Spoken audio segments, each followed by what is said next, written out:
Good morning and welcome to the Eastman Financial Report. I'm Dan Eastman, your host, and today is Thursday, February 12th, 2026. Thank you so much for tuning in. As always, we appreciate your viewership here at the Eastman Financial Report, as well as throughout the day on all the great programming you see on worldviewtube.com and here at Worldview Radio. As you know, we are a Christian broadcasting network, and it is our ministry, our mission, our goal, and our passion to bring to the great marketplace of ideas the news and information of the day from a Christian perspective. And that's what we've been doing since 2006. And as you know, you're watching me right now, you're not paying a paywall or a subscription fee. Our ministry and our gift is freely given, just as the apostles did 2,000 years ago in the Middle East when they spread the good news of the gospel. They weren't charging an admission fee. It wasn't entertainment. It wasn't the circus coming to town. Of course, it was giving and sharing a gift freely given. And that's what we continue to do here today, 2,000 years later, and will continue to do until the second coming.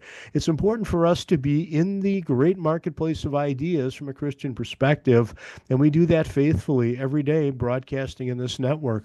If you'd like to help us in this ministry, you can do that by going to worldviewtube.com and making a donation.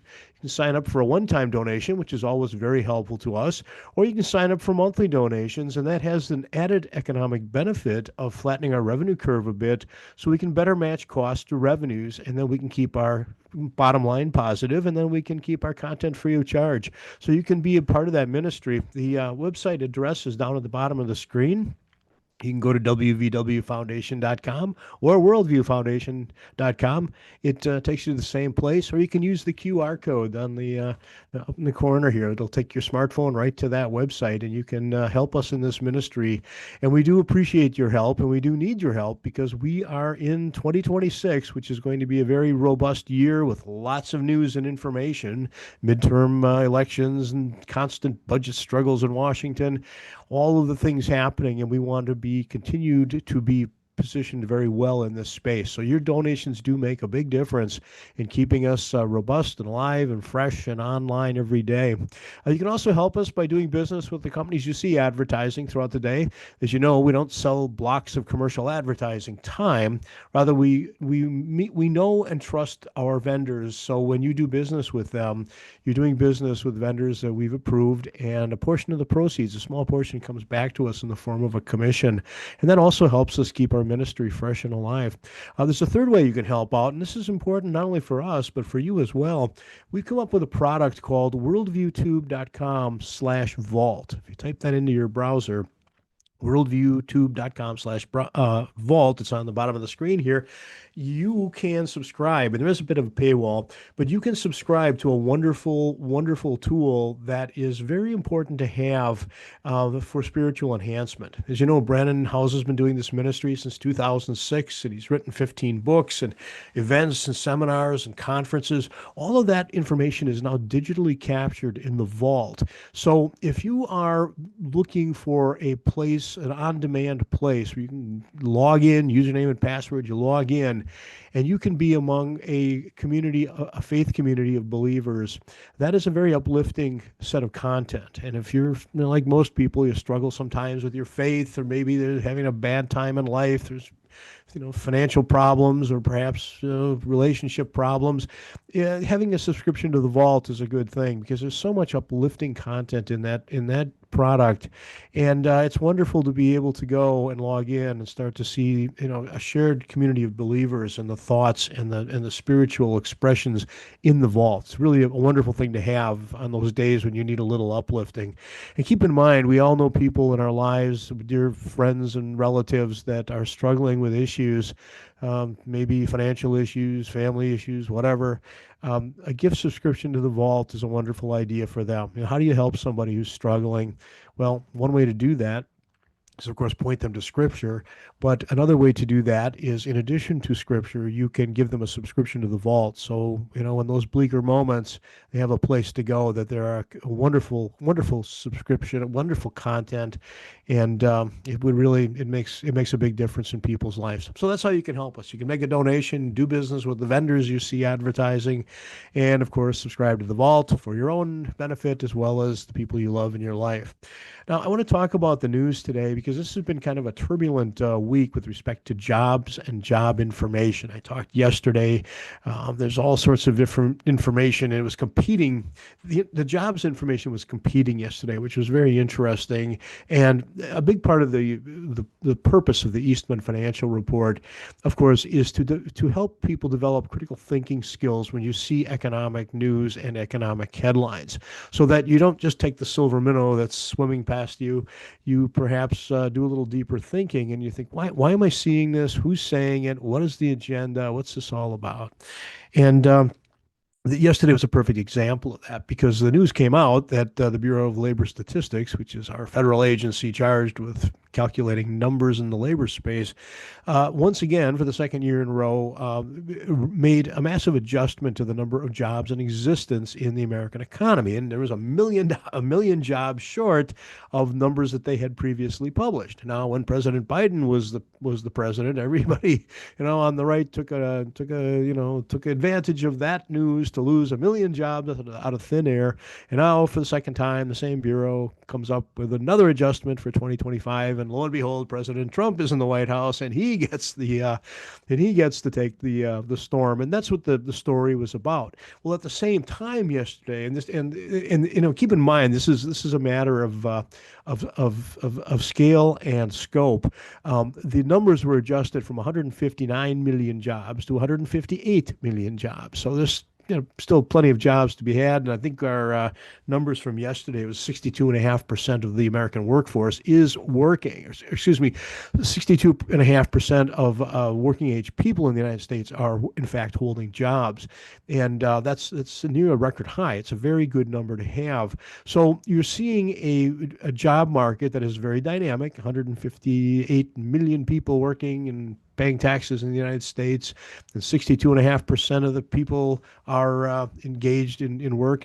Some people don't work; they're retired, or children, or perhaps you're on a family leave, or recovering from something. But the point is, the job numbers yesterday demonstrated that we do live in a rather large and rather sophisticated economy, but it's always the delta that makes the news. And of course, when you see a drop in the number of jobs in existence, it's not that there were a million jobs that disappeared. It's just that the Bureau of Labor Statistics didn't get the math right, and they had to make a correction. So that's the bigger issue. The bigger question from a managerial perspective is, why do they keep making mistakes?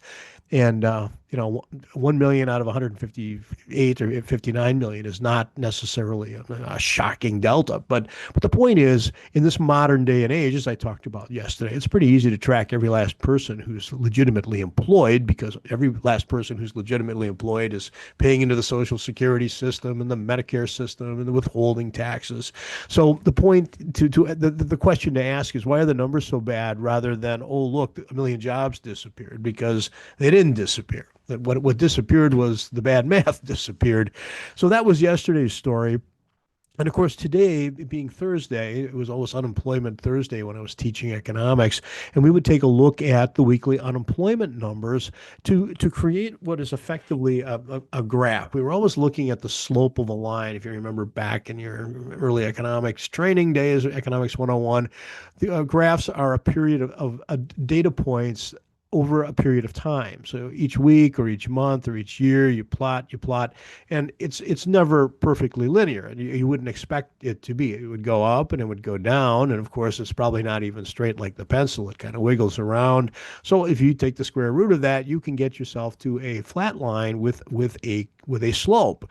Rise over run. Remember, that's the slope thing.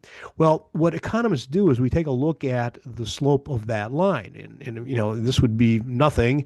And assuming that this is the end that's up, this is the end that's down, which is reverse on my screen.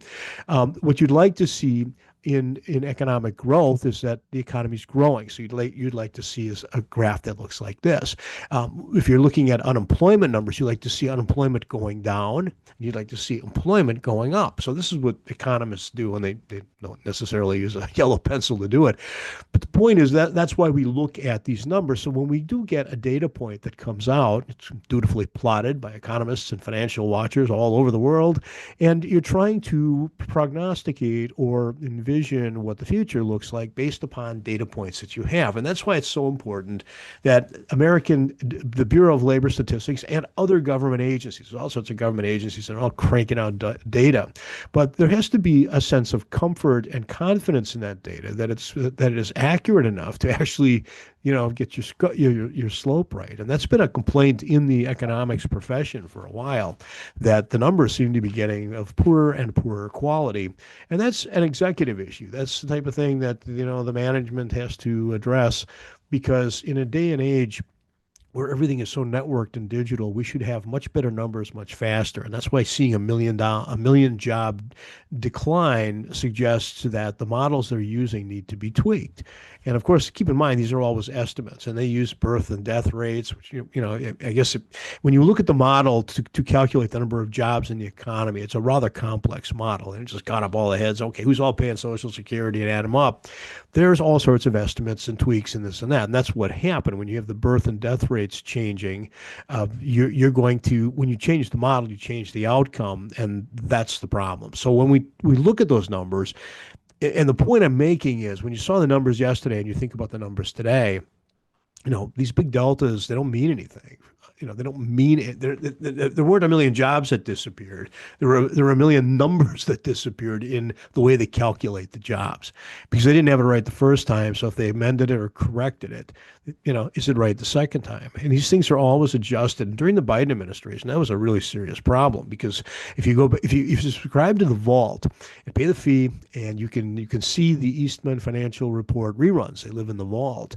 And if you track my work for the last 3 years, you realize that I've been talking about the political phenomenon of putting out sizzle headline numbers and then a month or two later adjusting them back toward reality for statistical analysis. So during the Biden administration, economists and financial people would tend to take those numbers with a grain of salt, because you knew there was political sizzle involved, which really was not accurate. You'd wait for the corrected numbers, and then you'd put the corrected numbers in your model, and you'd get a better outcome. So it's the games we play, and that's the power of the media. That's why we are here broadcasting, because when you think about this great marketplace of ideas that I talk about constantly, and it's an ever-growing marketplace of information because of the digital age. It's so easy today to have a microphone and a camera and to be able to speak to an audience, and that audience is global. It's amazing. And people in Europe, I get people emailing me. It's like, well,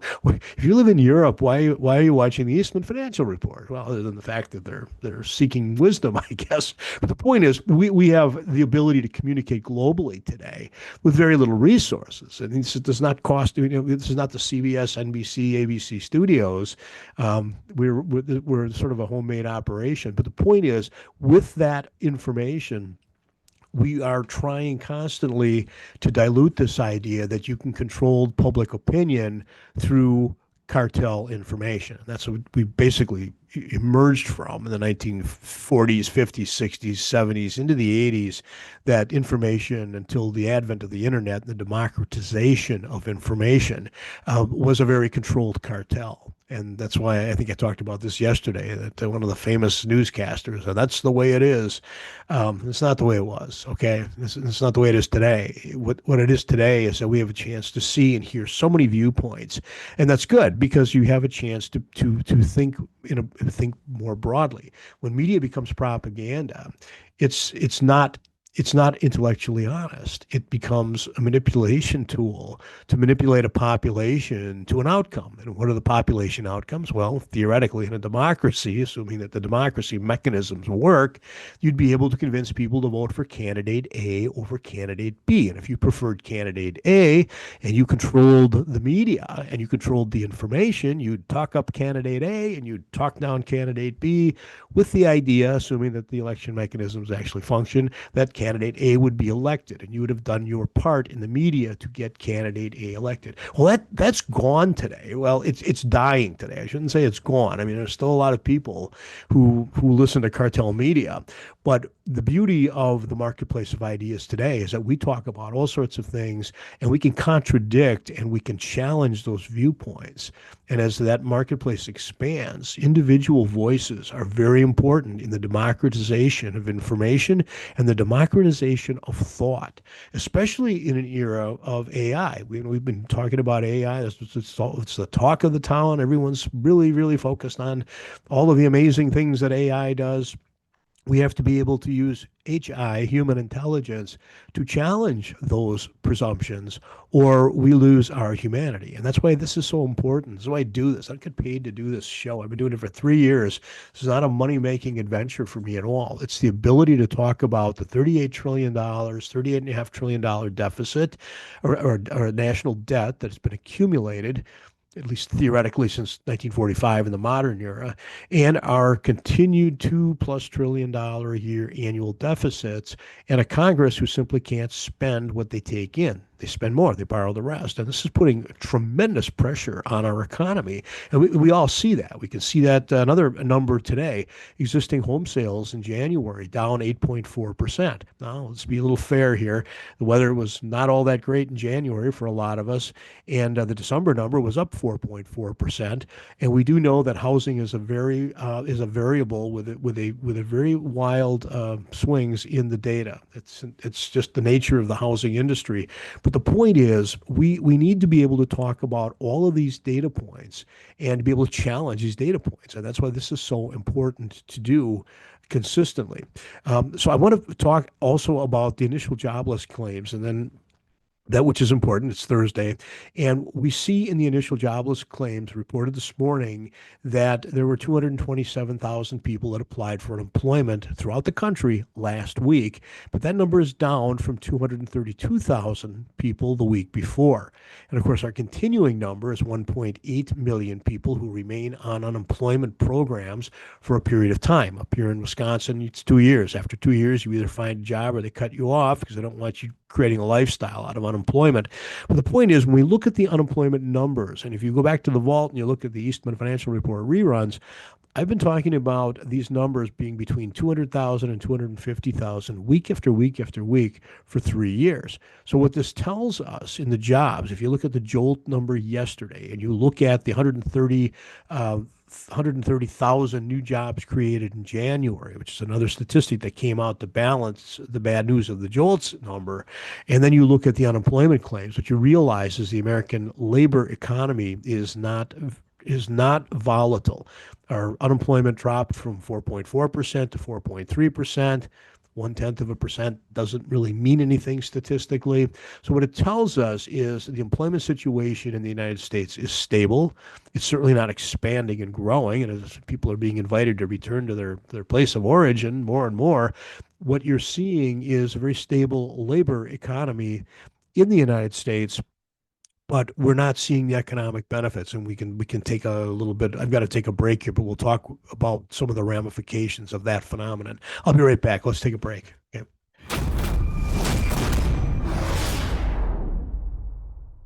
Hello, I'm Brandon House. I want to thank you for all your support at WVWFoundation.com that helps make possible pushing out 24/7 content for free.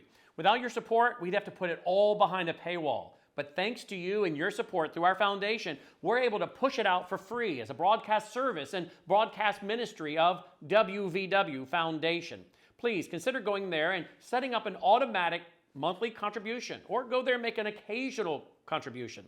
If you prefer to support us through the mail, you'll find our mailing address there at WVWFoundation.com. You can also call and make your contribution over the phone by calling 901-825-0652. That's 901-825-0652. Again, all these details are available at WVWFoundation.com. Thank you for your support as we try to help people around the world understand the times through the lens of a Christian worldview. Okay, so I'm back. So I want to just finish the thought. We're talking about the stability within the American labor economy. We're not seeing high unemployment. As a matter of fact, the Federal Reserve's benchmark says 5% unemployment or more is a problem. We're at 4.3%, which is it's closer to 5 than we'd like it to see. But the point is we have a stable labor market in the United States, and that number is consistent with not only the JOLTS number as revised, but it's also consistent with the job creation numbers, 130,000 jobs created in January in the Trump administration, which is spread out around 330 million people across the United States. And we look at the initial unemployment claims numbers, which have been flat for 3 years. So we're not seeing a problem in the labor market with respect to jobs. But where we do see a problem, and this really is something for policymakers in Washington to consider, excuse me, is that as we look at consumer behavior, we're seeing record highs in consumer credit card revolving debt, $1.3 trillion on credit cards at 18.5% or whatever the number is, could be much higher. And what it's telling us is that while the labor market is stable, and it's not dynamically growing in the United States at this point. It can pick up steam this year, but we're seeing people living more and more on credit cards to continue to try to maintain their lifestyle. And what they're doing is more and more consumer debt. And then when you take a look at automobile loans and even mortgage loans, the amount of consumer debt in the United States is at all-time record high. So what it tells you is more and more Americans are borrowing money to maintain the lifestyle that they would prefer. Everyone would prefer a nicer and more robust lifestyle, but it's more of a debt-driven lifestyle. And that becomes problematic because when we think about these are the same people who are our tax base, and we have about 165 million Americans who pay income taxes. It's the way the system, it's how it shakes out. Children don't file returns, and certain people, the very low income people, don't have to file a return.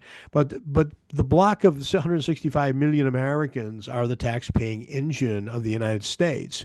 And as you see that group having to increase their credit card debt, their automobile debt, although prices of cars are tremendously higher, what you're seeing is as they're paying these taxes, the $5 trillion to the Congress, so that Congress can spend $7.5 trillion, there's a struggle, and that gap is being filled by the use of consumer debt. So how do you get out of that? How do you unwind that? If your income is relatively stagnant, and it is, and if you look at income increases statistically over time, even since back to the 1970s, you realize that while inflation has been robust, and we can see that in the price of automobiles, the average price of a car now is $50,000. The price of housing, we have existing homes, and of course we see that number wiggling around, but we also know it's about $436,000 is the median price of existing homes. But you realize is things are expensive, and as American consumers are trying to react and, again, maintain their lifestyle, you're seeing more and more and more consumer credit. Well, how do you undo that? And that's a really big policy question. So, of course, some creative minds in Washington, and I'm encouraging these people to think about solutions to the American economy that would be liberating to the average American person. And one way to do that, this is my opinion and my idea, is to eliminate the federal income tax on people making less than $500,000 a year. Because if you do that and everybody keeps the federal dollars in their checkbook, they will be likely to spend that money and create a rather dynamic society where you're not borrowing as much money to buy an automobile, and you're certainly not using credit cards. And effectively, what you'll have is more dollars coming into the American economy instead of being pulled out of the American economy, the free economy, given to Washington, and then Washington spending it. It's almost a transfer payment issue. So, from a theoretical or at least a Keynesian perspective, what difference does it make if I earn $100 and spend $100 in the economy, or I earn $100, the government takes $50, I spend the other $50, and then the government spends that $50, you still have $100 in the economy. It's one of the Keynesian, aha moments. Well, the problem is it suppresses the American populace. And the bigger question is, by what right, other than law, do you have to capture the value of other people's work output? And of course, that was the big argument used in the anti-slavery movement in the 1800s, the abolitionist movement, is that you don't have a moral or a natural right to take the time and labor of another. They have a right to be compensated for their time and labor. So if back in the day, they would acquire someone into slavery, and all of their time and energy all of the value of that time and energy spent was captured by the person who owned. I don't think people can own each other, but legally, the mechanism allowed for you to capture the time and efforts and energy of others. And that was the horrific crime. And that's why ultimately slavery, at least in the British world, the American world, was banned as immoral, even though it still exists in Africa and other places today. But the point is, that is how the economic system that we function under effectively works. I mean, before slavery, or in addition to slavery, there was the serfdom model, where you have people who controlled vast areas of land, and there were people living on the land. Well, if you wanted to continue to live on the land, you had to pay the person who owned the land by title of the king a fee, basically, and then a fiefdom. That's why you would pay money up into the system, first to the knight and then to the king, so that the king and the knight would benefit from the work of others. That's what serfdom's all about. But back in those days, it was 10%. People weren't happy about 10%. If you were at 35%, nobody seems to be too worried about it. So the point is, that's the model that we look at from an economic perspective, and what we're seeing. That's why I think it would be a great incentive to liberate the American populace, so that they can go about their business and build a strong economy. We have to deal with the federal government being the gigantic wet blanket that's just suffocating the American economy. And you can see that in the consumer numbers. While the macro numbers are nice, the local numbers, look out your window, ask your friends, you realize that people are struggling. And they're struggling because of policies coming out of the Congress of the United States. I mean, they can hold up the whole government, the whole budget, because they don't like the president doing his job with ICE, collecting people who should be invited to go home at our expense. You can stall the whole government out. We don't have a government that is functional. You can't. There's a legal term in the law. It's res ipsa loquitur. It's one of my favorite Latin phrases as a lawyer.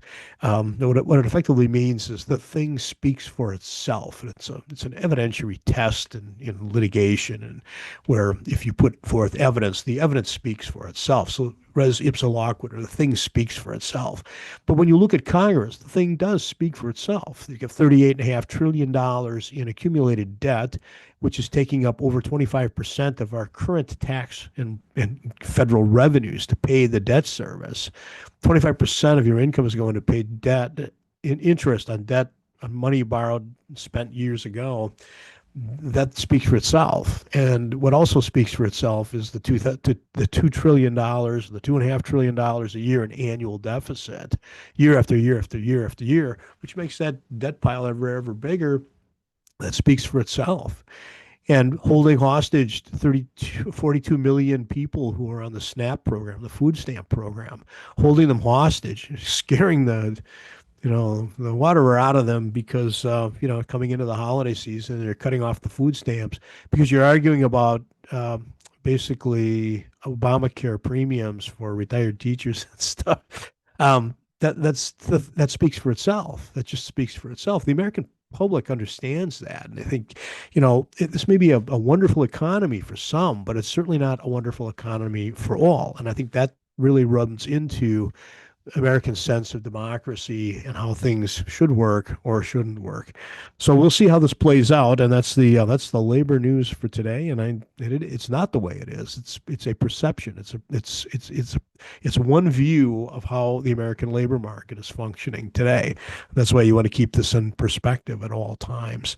Well, I think for now we are out of time, and we are out of labor information. I do want to talk tomorrow about the phenomenon of data centers and the impact it's going to have on our power grid. I think this is an issue that is bubbled. I was at a big conference last night. It was very contentious, and many issues were raised. But I think we're going to have to be thinking about the idea of our national power infrastructure and how it deals with advancing technology at a time when technology becomes obsolete rather quickly. And I want to talk about that tomorrow because there's a growing sense among people across the United States. There are now 24 states that are starting to look at how do we regulate these systems so they just don't show up, and we allocate resources and we allocate natural resources, fuel sources, energy sources, and it's a subject that